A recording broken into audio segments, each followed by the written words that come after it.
بسم الله الرحمن الرحيم. كلية الإمام الكاظم، أقسام الديوانية، مادة النحو، المرحلة الرابعة، تدريسي سان محمد حسين بدري. Today I'm gonna talk about statement, questions, commas, exclamations. Section 7.43. Okay.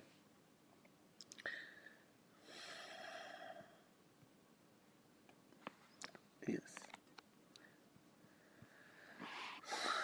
First, simple sentences. We'll talk about simple sentences which may be divided into four major syntactic classes. So we have here what? We have four major main syntactic classes whose use correlates with different communicative functions. Okay, so here we have four communicative functions for these syntactic classes. Number one, statements. What is statements? Statements are sentences in which the subject is always present.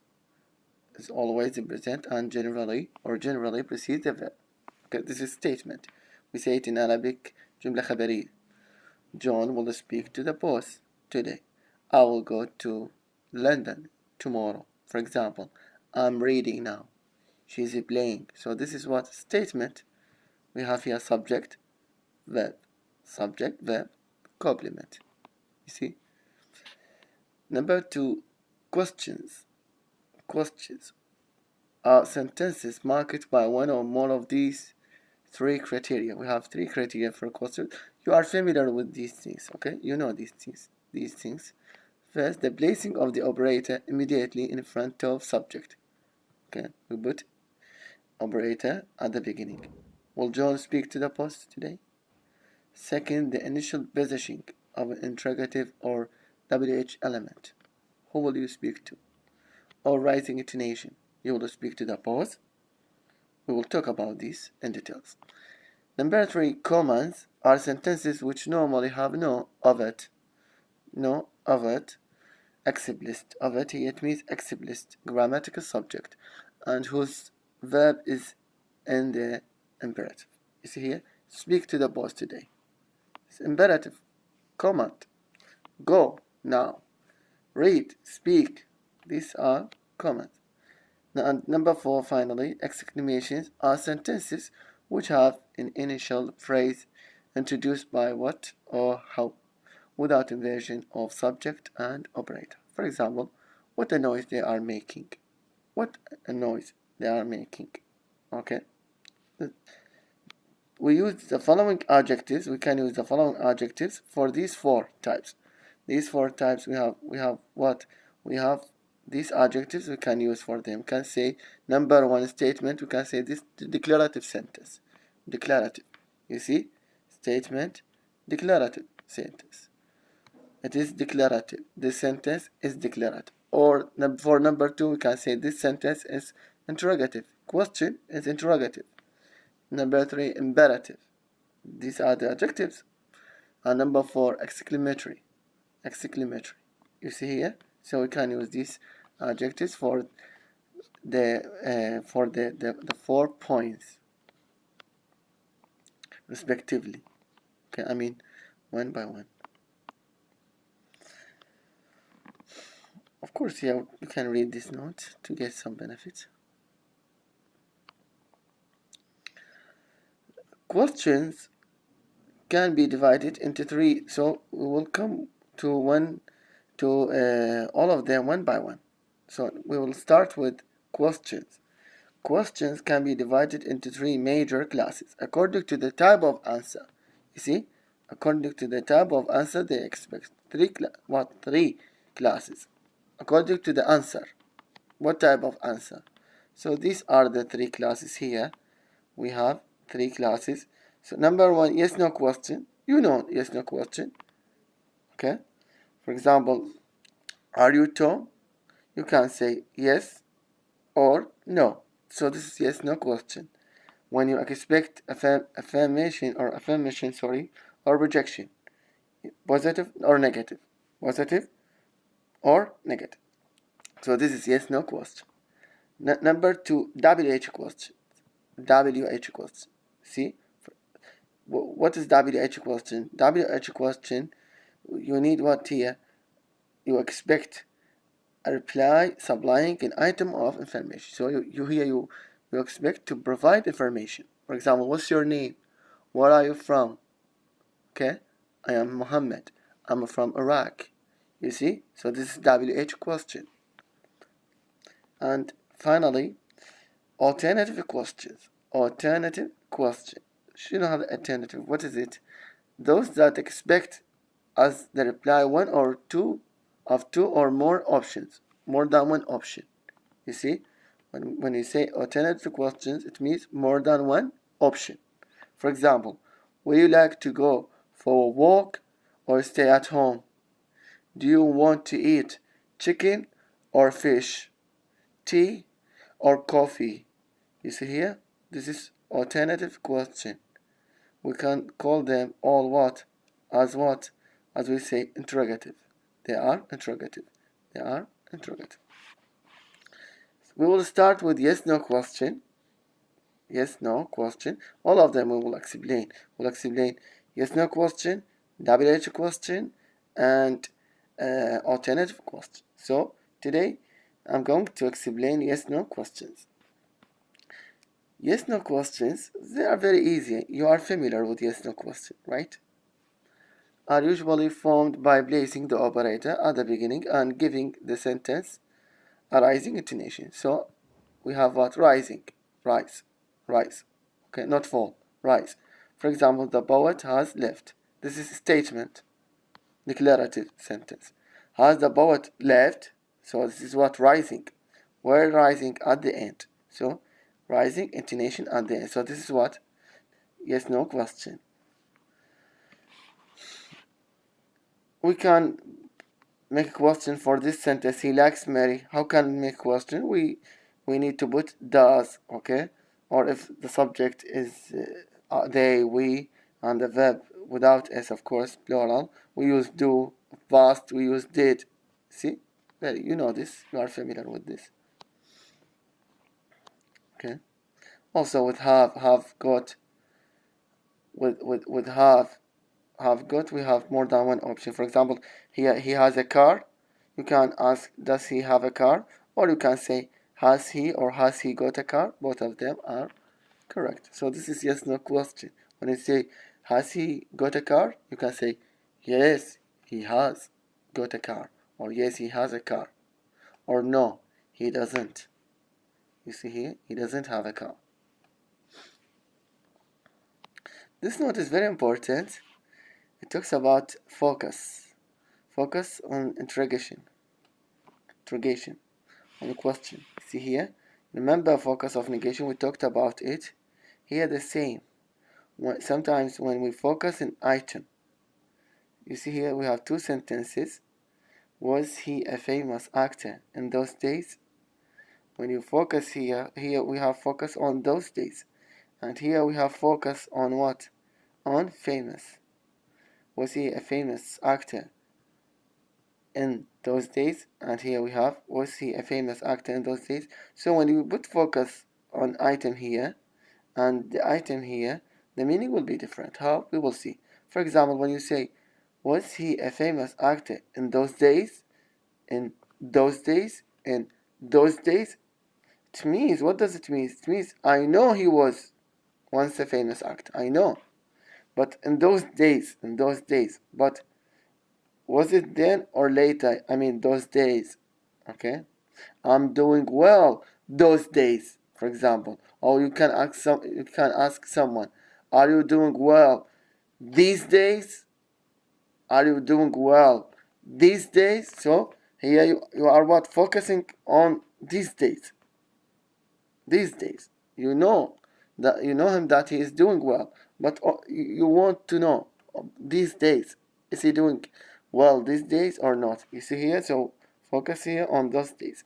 But the second sentence, when we put focus on famous, was he famous? Was he a famous actor in those days? Was he a famous actor in those days? You see here? Are you happy these days؟ لأن هسه كورونا وكل احنا بالبيت، فواحد يقول لك Are you happy these days? Okay, so I know he was an actor those days, but was he a famous one or not? So I know you are at home nowadays or these days, but are you happy or not? You see here the difference? So when you put a focus, the meaning will be different. And I explained this point with focus of negation. Okay, well, the same here, the same thing. When you focus on item, the meaning will be different, right? I hope the idea is clear. We will talk about 2 points here: positive orientation and negative orientation. Positive orientation and negative orientation. They are related to the previous sections: assertive forms and non-assertive forms. If you understand assertive and non-assertive, it will be easy for you here.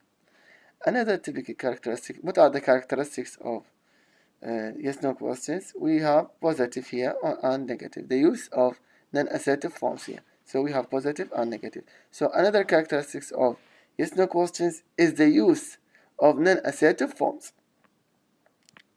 Okay, any other, etc. that we've already seen in operation in negative statement. You can go back 7.35. We talk about this point. For example, someone called last night. When you make it a question, you change someone to what? Anyone. Did anyone call last night?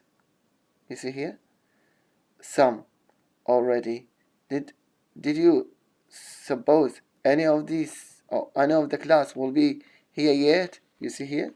Change, of course. When you make a question, you change non-assertive to non-assertive.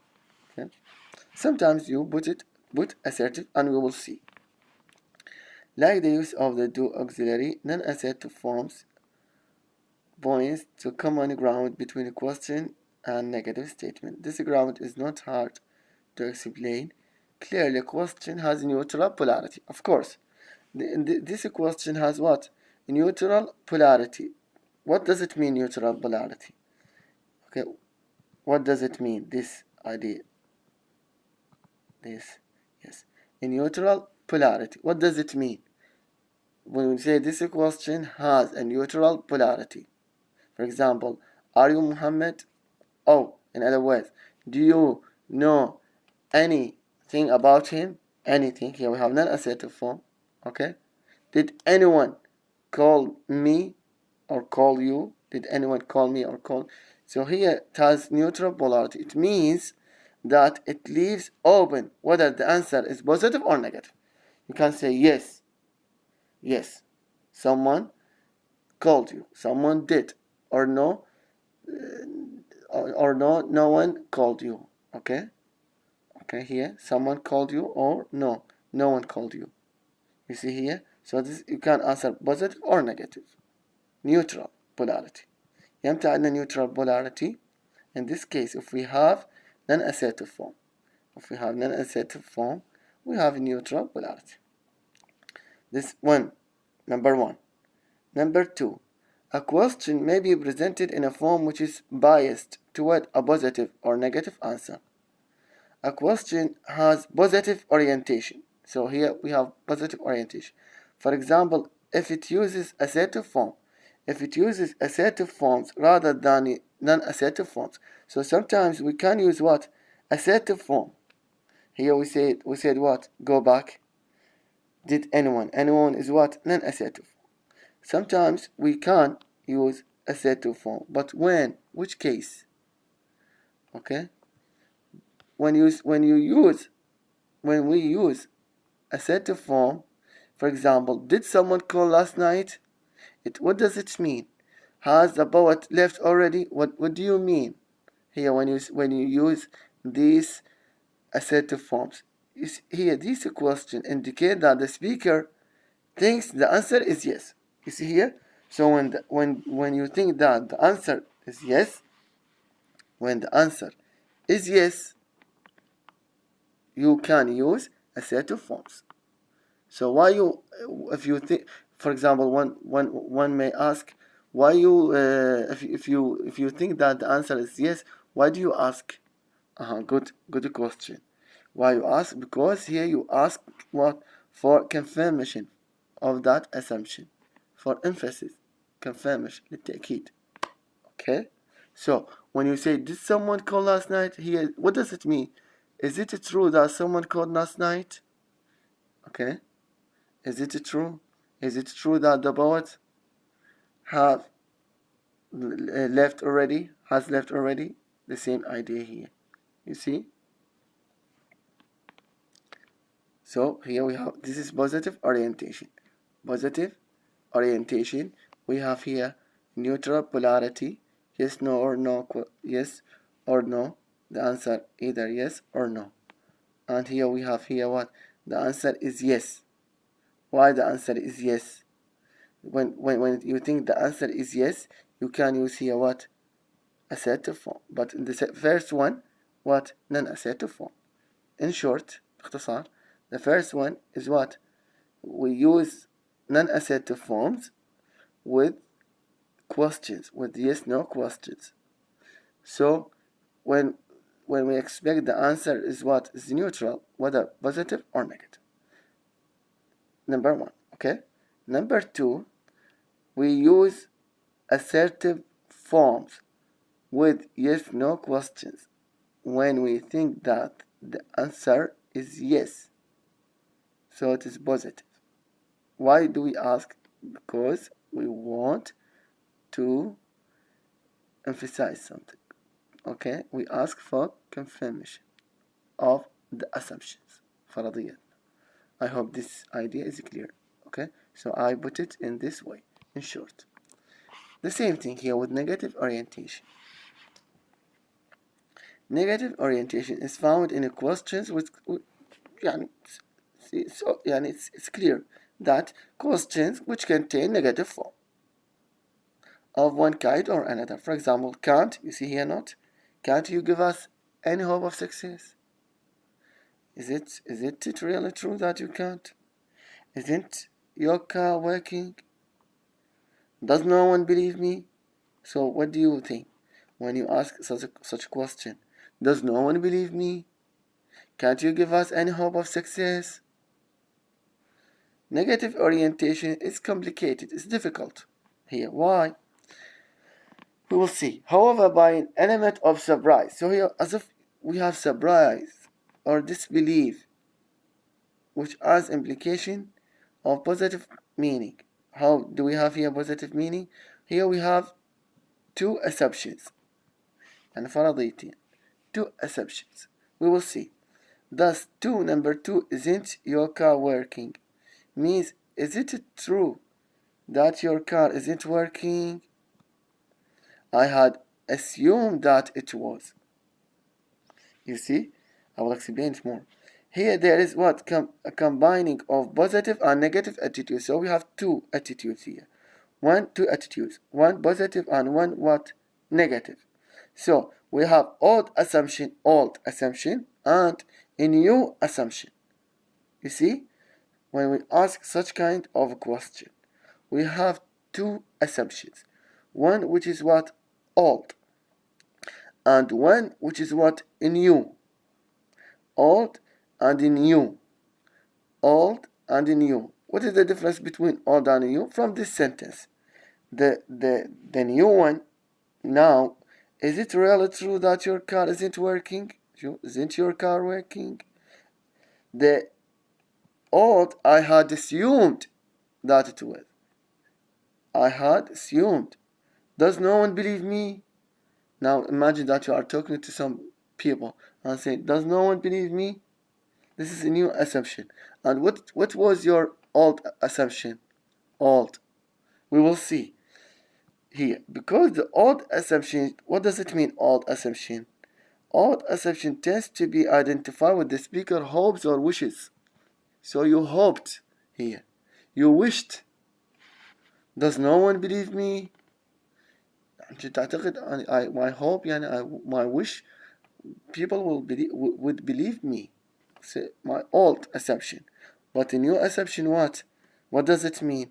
Negative oriented question express disappointment, annoyance. So now I am annoyed. I am disappointed. You see here the difference between old assumption and new assumption? Is it your car working? What does it mean? It means I assumed that your car was working. But so I wished, I hoped, but now your car is not working. I'm so annoyed. I'm so disappointed. You see here the difference between two assumptions?